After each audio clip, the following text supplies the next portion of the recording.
বান্দা আইস না, একবার আয়, একবার আয়, একবার আয়, একবার আয়, একবার আয়, একবার আয়। এবার বান্দা বলে আল্লাহ 1 বছর নয়, 2 বছর নয়, আমি আমায় অনেকটা বছর আমি 5 ওয়াক্ত নামাজ পড়ি নাই, 5 ওয়াক্ত নামাজ না পড়ে গুনাহ করেছি, মিথ্যা কথা বলে গুনাহ করেছি, কলেজের মধ্যে গিয়ে গুনাহ করেছি, ভার্সিটিতে গিয়ে গুনাহ করেছি, মোবাইলের মধ্যে গিয়ে গুনাহ করেছি, প্রেম করে গুনাহ করেছি। মাওলা গো গুনাহে ভরপুর আমি, গুনাহে ভরপুর আমি, গুনাহে ভরপুর আমি, গুনাহে ভরপুর আমি, গুনাহে ভরপুর আমি।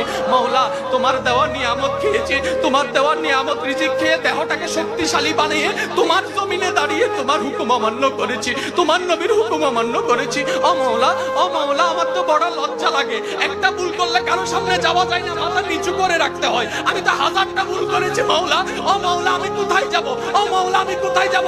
আল্লাহ পাক বলে বান্দারে, পৃথিবীর শ্রেষ্ঠ উদাহরণ মায়ার জন্য, মমতার জন্য, দরদের জন্য, মমতার জন্য মায়ের উপমা দেওয়া হয়।